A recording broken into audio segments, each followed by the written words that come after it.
Hello friends, this is our welcome to my YouTube channel. हमें उम्मीद है आप सभी स्वस्थ और अच्छे होंगे और आपकी प्रिपरेशन भी अच्छे से शुरू हो चुकी होगी। आप सभी जानते हैं कि सीटेट में अच्छा स्कोर करने के लिए एक बेहतर रणनीति होनी चाहिए। आपकी इसी तैयारी को और अधिक मजबूत, बेहतर और आपकी सफलता को 100% सुनिश्चित करने के लिए हमने बाल विकास, गणित और अंग्रेजी की एक विशेष श्रृंखला शुरू करने का प्लान बनाया है।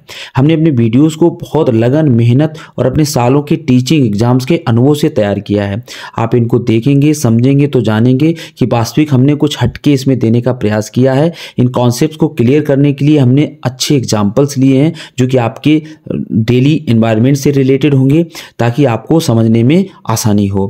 और इसी कड़ी में आज का ये जो वीडियो है इंग्लिश पेडागोजी का है, जिसमें कुछ क्वेश्चंस को हमने पूरे कॉन्सेप्ट के साथ समझाने की कोशिश की है। तो चलिए शुरू करते हैं। पहला क्वेश्चन है, a teacher wants to create a language rich environment in her class, she should. एक अध्यापिका अपनी कक्षा में भाषा समृद्ध वातावरण स्थापित करना चाहती है, बनाना चाहती है, तो उसे क्या करना चाहिए? पहले तो समझिए लैंग्वेज रिच एनवायरनमेंट होता क्या है। एक ऐसा माहौल कक्षा का जिसमें बच्चों को भाषा सीखने में मदद मिले, सहयोग मिले, ऐसे वातावरण को ही लैंग्वेज रिच एनवायरनमेंट कहा जाता है। ऑप्शन नंबर फर्स्ट देखिए, establish a language lab in her class. उस अध्यापिका को अपनी कक्षा में एक लैंग्वेज लेबोरेटरी की स्थापना करनी चाहिए। ठीक है, आगे देखते हैं। Motivate parents to buy language games and activities. Parents को मोटिवेट करना चाहिए कि वो भाषा संबंधी गेम्स खरीदें और एक्टिविटीज करवाएं। चलिए आगे देखते हैं। Provide an opportunity where the language is seen, noticed and used by children. ऐसा अवसर उपलब्ध कराना चाहिए छात्रों को जिससे भाषा को वो देखें, परखें और प्रयोग करें। ठीक है। फोर्थ ऑप्शन है, ask students to use only English while communicating in the class with peers. छात्रों से कहना चाहिए कि वो अपने जो सहपाठी हैं उनके साथ केवल इंग्लिश में बात करेंगे। तो केवल इंग्लिश में बात करना एक समृद्ध भाषाई परिवेश नहीं हो सकता है, क्योंकि बच्चों को हमें खुला छोड़ना है, वो अपने अकॉर्डिंग जो चूज करें उसको करें। आप केवल इंग्लिश थोप रहे हैं उन पर कि इंग्लिश में ही बात करें, इसको आप कह रहे हैं कि एक समृद्ध भाषा का वातावरण है, तो ये बिल्कुल गलत बात है। इसका आंसर हो जाएगा ऑप्शन नंबर थर्ड, जो कहता है कि बच्चों को हर संभव मौका देना चाहिए जिससे वे भाषा को देखें भी, सुने, समझें और परिस्थिति के अनुसार प्रयोग करें। और ये प्रोसेस जो होता है वो लर्निंग बाय डूइंग यानी करके सीखने पर बल देता है। और यही सिद्धांत सीखने में सबसे बेहतर होता है कि छात्र जब खुद किसी कार्य को करता है तो वो सबसे बेहतर तरह से सीख रहा होता है। इसके अलावा जो ऑप्शन नंबर फर्स्ट था, लैंग्वेज लेबोरेटरी की स्थापना, तो कुछ हद तक एक एस्पेक्ट हो सकता है, एक पहलू हो सकता है ये भाषा को अच्छा बनाने के लिए, लेकिन सब कुछ नहीं निर्धारित कर सकता है। ठीक है। और जो ऑप्शन नंबर सेकेंड था कि पेरेंट्स को हमें मोटिवेट करना चाहिए, तो पेरेंट्स के ऊपर हम जिम्मेदारी कक्षा की नहीं डाल सकते कि वो गेम्स खरीदे और बच्चों को अपनी भाषा में पारंगत करे। ये हमारी जिम्मेदारी है प्रथमता। इसके बाद पेरेंट्स का अपना अलग काम है, वो तो वैसे भी उनका भाषा का विकास बच्चे का करवाते ही करवाते हैं। क्वेश्चन नंबर सेकेंड है, literature of children is considered as an reading. मतलब हुआ कि जो बाल साहित्य होता है उसको पढ़ने के किस रूप में देखा जाता है।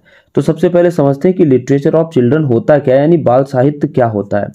तो कहानियों, कविताओं और चित्रों का एक ऐसा संगठन जो बच्चों को एंटरटेन करता है, मतलब उनको मनोरंजन देता है, साथ ही साथ कुछ इन्फॉर्मेशन भी देता है। तो इस तरह का जो मटेरियल होता है उसे ही हम बाल साहित्य कहते हैं। अब इसकी बात करते हैं। पहला ऑप्शन है, एडिशनल बर्डन है ये छात्रों पर? नहीं, बिल्कुल भी बर्डन नहीं होता है बाल साहित्य।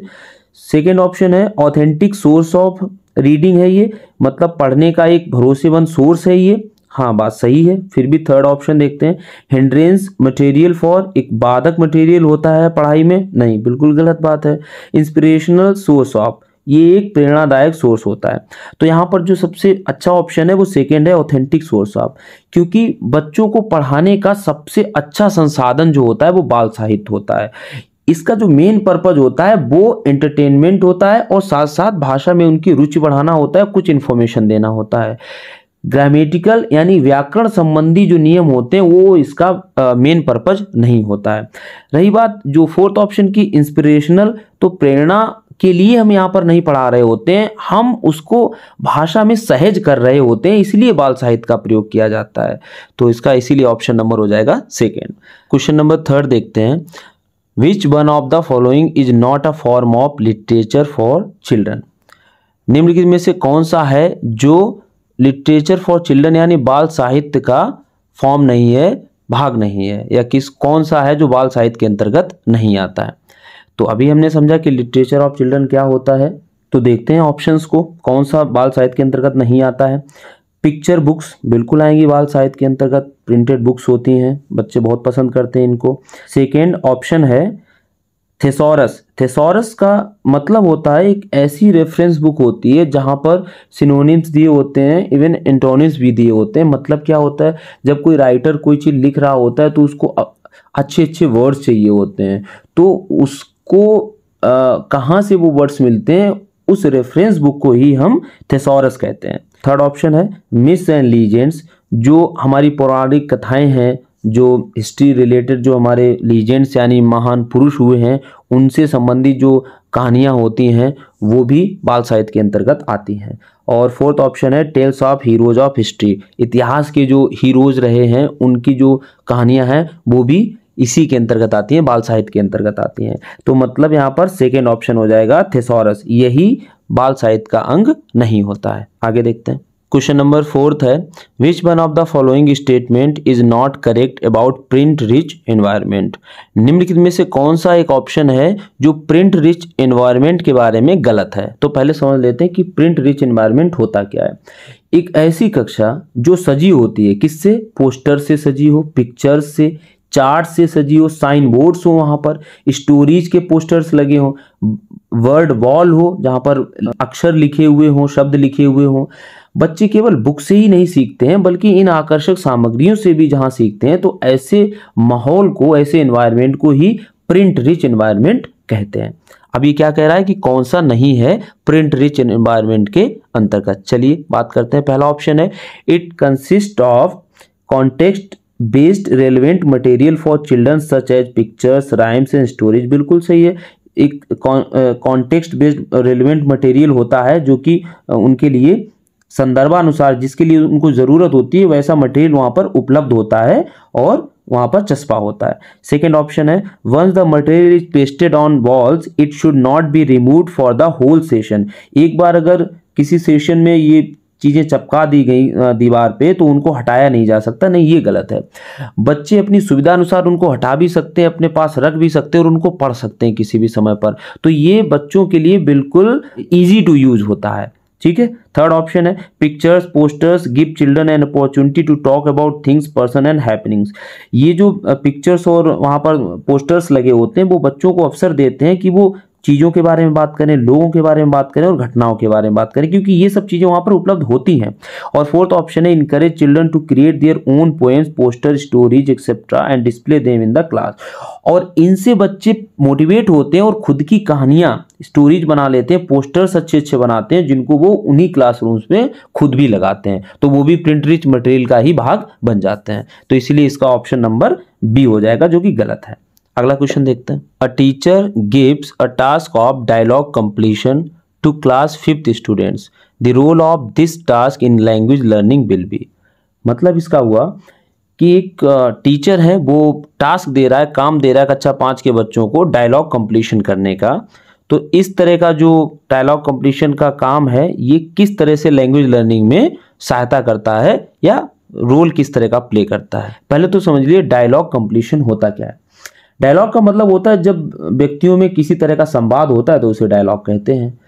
यहाँ पर क्या होता है, क्लासरूम में इसे कैसे देखते हैं कि जब टीचर बच्चों के सामने किन्हीं दो व्यक्तियों के बीच होने वाले संवाद की समस्या को रखता है, जैसे एक पेशेंट का डॉक्टर के साथ किस तरह से संवाद होगा, एक स्टूडेंट का टीचर के साथ किस तरह से संवाद होगा, जब इन सिचुएशंस को छात्र के सामने रखा जाता है तो इससे भाषा सीखने में क्या मदद मिलती है, इसके बारे में यहाँ पर बात हो रही है। तो पहला ऑप्शन है टीचिंग ऑफ स्ट्रक्चर्स की बात कर रहा होता है, मतलब उसका मेन रोल होता है लैंग्वेज लर्निंग में कि वो टीचिंग ऑफ स्ट्रक्चर्स की बात कर रहे होते हैं, इस तरह के जो एक्टिविटी करवाई जाती हैं। तो पहले हम आपको बता दें कि स्ट्रक्चर्स अगर कोई पढ़ा रहा है तो उसका मतलब है वो भाषा के नियमों को पढ़ा रहा है, भाषा के अरेंजमेंट किस तरह के वर्ड्स के हों इनकी बात कर रहा है, फ्रेजेस की बात कर रहा है, क्लॉजेस की बात कर रहा है, यानी उन सभी नियमों कानूनों की बात कर रहा है जो व्याकरण के अंतर्गत आते हैं। जबकि टीचर का डायलॉग कंप्लीशन में इस तरह का कोई उद्देश्य नहीं होता, यानी पहला ऑप्शन गलत हो जाएगा। सेकेंड ऑप्शन इसका है the separation of spoken and written form of language. मतलब भाषा का जो लिखित और मौखिक पक्ष होता है उनके बारे में बात करना। तो भाषा के लिखित और मौखिक पहलू से इस टास्क का कोई लेना देना नहीं होता है। थर्ड ऑप्शन है to facilitate conversation by giving specific language practice using formulaic expression. पहले इसका मतलब समझ लीजिए। टू फैसिलिटेट कन्वर्सेशन एक ऐसी वार्तालाप को बढ़ावा देना या ऐसी वार्तालाप में मदद करना bye giving specific language practice, जहां पर एक विशेष भाषा की प्रैक्टिस हो रही है यूजिंग फॉर्मूलिक एक्सप्रेशन, एक सेट ऑफ वर्ड्स को यूज कर करके। अब पहले आपको नॉर्मली समझिए इसको, किसी पेशेंट का डॉक्टर के साथ कन्वर्सेशन है तो उसमें एक special set of words use होंगे। किस तरह से हमें डॉक्टर के साथ बातें करनी होती है, मेडिसिन को लेके, अपने टेस्ट को लेके एक विशेष प्रकार की वार्तालाप होती है। उसी तरह से अगर हम किसी टिकट काउंटर पे जाते हैं तो वहां पर हमें किस तरह से बात करनी होती है, एक टीचर के पास जाते हैं तो वहां पर किस तरह से बात करनी होती है। तो ये फॉर्मूलिक एक्सप्रेशन का मतलब होता है एक सेट ऑफ वर्ड्स होते हैं, चुने चुनाए शब्द होते हैं कि अगर इस तरह का डायलॉग कंप्लीट करने के लिए दिया गया है तो यही बातें होंगी और उस तरह का डायलॉग कंप्लीशन के लिए दिया गया है तो वही बातें होंगी। तो इन चीजों में वास्तव में बच्चा माहिर हो रहा होता है। तो इस टास्क का सबसे मेन पर्पज यही होता है, इसीलिए ऑप्शन नंबर 3 ही इसका आंसर हो जाएगा। और फोर्थ में दिया to provide frequent feedback only on grammar. Grammar से इसका बहुत ज्यादा कोई लेना देना होता नहीं है। क्वेश्चन नंबर 6 है using Relia in language class means bringing. रेलिया का मतलब होता है किसी भी चीज का हूबहू मॉडल जब सामने लाया जाता है तो उसे ही रेलिया कहते हैं। लैंग्वेज की क्लास में अगर आप किसी रेलिया का यूज कर रहे हो तो उसका मतलब क्या हुआ। पहला ऑप्शन है real life situation to communicate. आप रियल लाइफ सिचुएशन को ला रहे हो क्लास में, क्या करने के लिए, वार्तालाप करने के लिए। रियल लाइफ सिचुएशन यहां पर नहीं आती है, आप किसी परिस्थिति को क्रिएट नहीं करते हैं बल्कि आप किसी चीज को ही उठाकर लाते हैं। जैसे कि अगर आपको मैंगो पढ़ाना है तो आप आम उठाकर लाए हैं मैंगो पढ़ाने के लिए, तो सिचुएशन आप नहीं लाए बल्कि आप ऑब्जेक्ट को उठाकर लाए हैं। इसीलिए इसका ऑप्शन नंबर 2 हो जाएगा, real objects as teaching aids. यानी कि टीचिंग मटेरियल के तौर पर आप जो सहायक सामग्री के तौर पर आप रियल ऑब्जेक्ट को उठा के लाते हैं उसे ही रेलिया कहते हैं। क्वेश्चन नंबर 7 देखिए, the multilingual nature of the Indian classroom must be used as a resource so that. मतलब क्या हुआ, जो मल्टीलिंगुअल नेचर है मतलब बहुभाषिता का जो नेचर अपने भारतीय कक्षाओं में मिलता है उसको रिसोर्स के तौर पर यूज करना चाहिए। सो दैट माने ताकि, पहले समझिए कि मल्टीलिंगुअल नेचर होता क्या है, बहुभाषिता क्या है एक्चुअल में। एक ऐसी कक्षा जहां पर बहुत सी भाषाएं बोलने वाले छात्र एक साथ स्टडी करते हैं, उनमें कोई भेदभाव नहीं होता है, ना ही टीचर के द्वारा किया जाता है, बल्कि बहुभाषिता से एक दूसरे को कुछ ना कुछ लाभ ही हो रहा होता है। इसीलिए ही बहुभाषिता को संसाधन के तौर पर देखा जाता है, एक रिसोर्स के तौर पर देखा जाता है। अब बात करते हैं कि उससे होता क्या है। Every child feels secure and accepted. हर छात्र कैसा महसूस करता है, सुरक्षित और मान्य महसूस करता है, जो कि इंक्लूसिव एजुकेशन का हिस्सा होता है, समावेशी शिक्षा की बात करता है। मतलब अगर प्रत्येक छात्र अपने आप को किसी कक्षा में सुरक्षित महसूस करता है और जुड़ा हुआ महसूस करता है तो इसका मतलब है वो समावेशी कक्षा है, सबको बराबर का हक मिल रहा है। बिल्कुल बात सही है, ऑप्शन नंबर ए तो सही है। सेकंड कह रहा है every child learns at the same pace. प्रत्येक जो बच्चा होता है वो समान गति से सीखता नहीं, ये बात गलत है। हर बच्चा के सीखने की गति अलग अलग होती है व्यक्ति भिन्नता के अनुसार। थर्ड ऑप्शन है children can learn many language. छात्र होते बहुत सारी भाषाएं सीख सकते हैं, हाँ सीख सकते हैं, लेकिन मल्टीलिंगुअल का यहाँ पर कोई लेना देना नहीं है। वो छात्र हैं अगर बहुभाषी तो बहुत सारे लोग वहां पर होंगे, एक दूसरे से भाषा का इंटरचेंज होगा वहां पर, लेकिन प्राइमरी पर्पज इसका ये है कि सबको वहां पर सुरक्षित फील हो और मान्य फील हो। और फोर्थ ऑप्शन है the teacher develops language proficiency. जो अध्यापक होता है वो भाषा में निपुणता को डेवलप करता है, ये बात की बात है, ये एक पर्पज है कि हमें भाषा में निपुण बनाना है।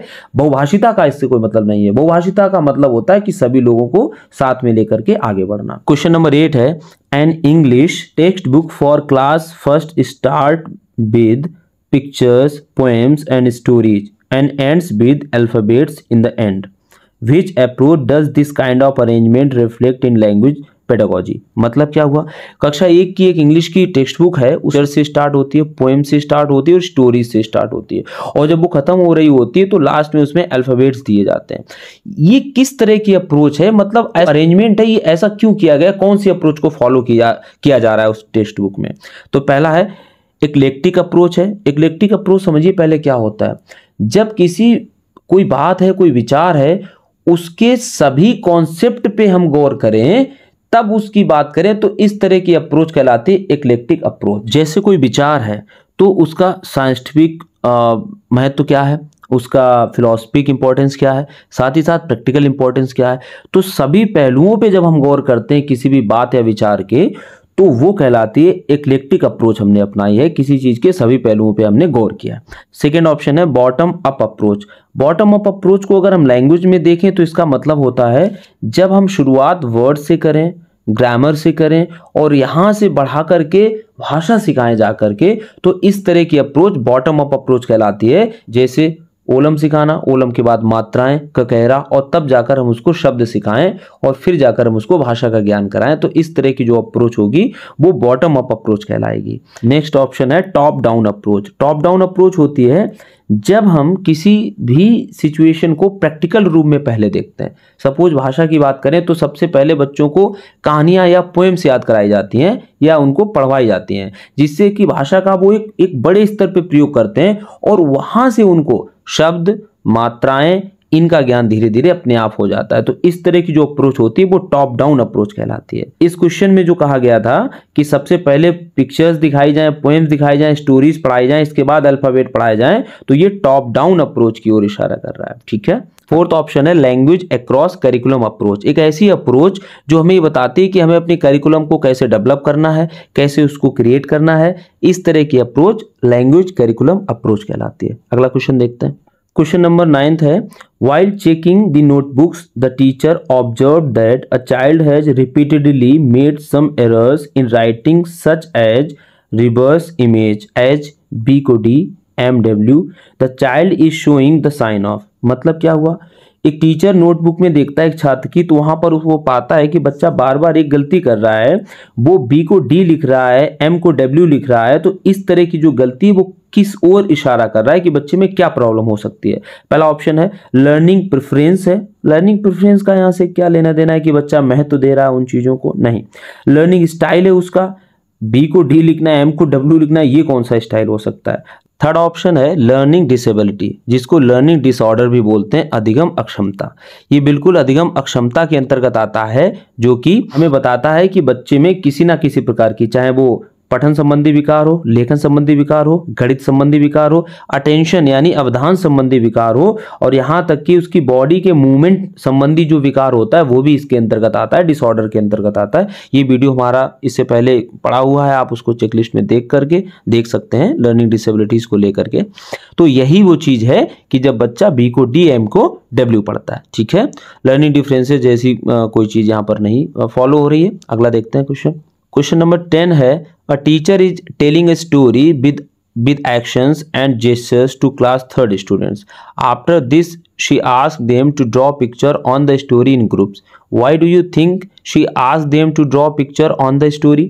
मतलब एक टीचर 3 के बच्चों को हाव भाव के साथ कहानी को बता रही थी, सुना रही थी, और इसके बाद वो बच्चों से कहती है कि आप इसको आप ड्रॉ कीजिए, आप इसको खुद बनाइए। Why do you think she asked them to draw picture on the story? उसने क्यों कहा कि आप बच्चों से ये ऐसी बात क्यों कही, इससे क्या वो करना चाहती है कक्षा में। तो पहला ऑप्शन है she wanted to assess their coloring and drawing skills। वो बच्चों की कलरिंग और ड्राइंग स्किल्स को पता करना चाहती है। नहीं, स्टोरी सुनाकर हम कलर ड्राइंग का पता क्यों करेंगे भाई। कलर ड्राइंग पता करना है तो किसी भी पिक्चर को बना देंगे वो बच्चों के सामने, तो वो उसको कर लेंगे। अगला, she had completed her lesson as per her lesson plan so she engage them in drawing. उसने अपना लेसन प्लान कंप्लीट कर लिया है, तो लेसन प्लान के अकॉर्डिंग उसको बच्चों को इंगेज रखना। नहीं, ये कुछ मतलब ही नहीं होता है। हम फालतू में किसी लेसन प्लान में बंध के थोड़ी बच्चों को पढ़ाते हैं कि नहीं लेसन प्लान में ऐसा दिया है तुम्हें वही करना है। थर्ड ऑप्शन है she wanted to assess their comprehension of story. वह बच्चों की समझ जानना चाहती है स्टोरी को लेके कि वो कितना समझें। बिल्कुल सही है। कभी भी स्टोरी कोई भी अगर पढ़ाई जाती है या सुनाई जाती है तो उसका मेन पर्पज होता है कि बच्चे उस स्टोरी को लेकर कितनी समझ डेवलप कर पा रहे हैं, क्या सोच पा रहे हैं उसके बारे में। और दूसरा मेन पॉइंट होता है इमेजिनेशन यानी कल्पना शक्ति। बच्चे स्टोरी को लेके कितना ज़्यादा इमेजिनेटिव हो रहे हैं, कितना ज़्यादा अपनी कल्पना को बढ़ा पा रहे हैं कि क्या हो सकता है। यही दो चीज़ें होती हैं जो सबसे मेन इंपॉर्टेंट होती है किसी भी स्टोरी को सुनाने के लिए और किसी भी स्टोरी को डेवलप करने के लिए। तो इसीलिए इसका थर्ड ऑप्शन हो जाएगा। अगला क्वेश्चन देखते हैं। क्वेश्चन नंबर 11 है active vocabulary consists of words which are. जो एक्टिव वोकैबुलरी होती है तो वो किस तरह के शब्दों से भरी होती है, किस तरह के शब्द उसमें होते हैं। यूज्ड अकेजनली, जो कभी कभी यूज किए जाते हैं, नहीं। डिफिकल्ट टू प्रोनाउंस, जिनको प्रोनाउंस करना कठिन होता है, गलत बात है। यूज्ड फ्रीक्वेंटली, जो जल्दी जल्दी यूज होते हैं डेली लाइफ में, जिनको बार बार प्रयोग किया जाता है, ऐसे शब्द ही एक्टिव वोकैब्युलरी के अंतर्गत आते हैं। ठीक है, नेक्स्ट क्वेश्चन देखते हैं। The major aim of teaching poetry is, poetry को पढ़ाने का प्रमुख उद्देश्य क्या होता है। पहला ऑप्शन है वोकैब्युलरी डेवलपमेंट, कि हम बच्चों का शाब्दिक भंडार बढ़ा रहे हैं, शब्दों का भंडार बढ़ा रहे हैं। एंजॉयमेंट एंड अप्रिसिएशन, उनके लिए एंजॉयमेंट और अप्रिसिएशन का काम कर रही है। डेवलपमेंट ऑफ ग्रामर, ग्रामर को बढ़ावा देने के लिए। Making learners to become poet, और छात्रों को पोएट बनाने के लिए। तो इसका ऑप्शन नंबर बी हो जाएगा, एंजॉयमेंट एंड अप्रिसिएशन। पोएट्री का मेन पर्पज होता है आनंद, आनंद और प्रशंसा की अनुभूति ही पोएट्री का मेन गुण है। वोकैब्युलरी का इससे कोई बहुत बड़ा ताल्लुक नहीं होता है, ग्रामर से कोई लेना देना नहीं होता है। और हम लर्नर्स को पोएट बनाने जा रहे हैं, ऐसा किसने कह दिया कि हम पोएट बनाने पे तुले हैं बच्चों को, ये बिल्कुल भी गलत बात है। अगला देखते हैं, क्वेश्चन नंबर 13 है, मॉर्फीम इज द, मॉर्फीम क्या होता है, तो इसके बारे में बात हो रही है। पहला ऑप्शन है smallest unit of a word, किसी भी शब्द का जो स्मॉलेस्ट यूनिट होता है, सबसे छोटा यूनिट होता है, वो होता है, नहीं, गलत है। Smallest unit of meaning that can not be broken up, बिल्कुल सही है। एक ऐसा मीनिंग जिसको आप अलग नहीं कर सकते हैं, मतलब एक ऐसा यूनिट जिसको आप तोड़ नहीं सकते हैं वरना उसका अर्थ ही चला जाएगा, उसे ही हम मॉर्फीम कहते हैं। जैसे कि ये दो तरह का होता है एक्चुअली, एक फ्री होता है और एक बाउंड होता है। फ्री का मतलब होता है कि जब ऐसा शब्द हो जिसको आप बिल्कुल ना तोड़ पाओ तो वो फ्री की कैटेगरी में आएगा। जैसे कि ईट, आप ईट को तोड़ के एक भी शब्द को इधर उधर करके आप उसके अर्थ को खो देंगे। जैसे एक और एग्जांपल देख लीजिए, डेट, वीक, तो इन शब्दों को आप देखेंगे तो इनको अलग नहीं किया जा सकता, ये स्मॉलेस्ट यूनिट है अपने अर्थ को धारण करने वाले। और बाउंड में हो जाएगा काइंडनेस हो गया, अनहेल्दी हो गया, ये जो शब्द हैं बाउंडेड हैं बट एक अपना अर्थ दे रहे हैं, तो इसे ही हम मॉर्फीम कहते हैं। ठीक है, क्वेश्चन नंबर 14 देखिए, a teacher of class second uses learners knowledge and language to build a bridge between his mother tongue and English language teaching. Here learners language is used in teaching English as a, आप बात समझिए इसको पहले, कि एक teacher है वो second class के बच्चों के साथ क्या कर रहा है, उनकी जो मदर टंग उन्होंने सीखी है उसको आधार बना रहा है, मातृभाषा को आधार बना रहा है इंग्लिश सिखाने के लिए। तो इस तरह की जो कॉन्सेप्ट है, here learners language is used in teaching English as a, तो यहाँ पर जो मातृभाषा है वो किस तरह से अंग्रेजी सीखने में मदद कर रही है। हिंड्रेंस, बाधक के रूप में है। ट्रांसलेशन किया जा रहा है उसका, रिसोर्स है या पैटर्न, बिल्कुल रिसोर्स का काम कर रही है, एक संसाधन का काम कर रही है।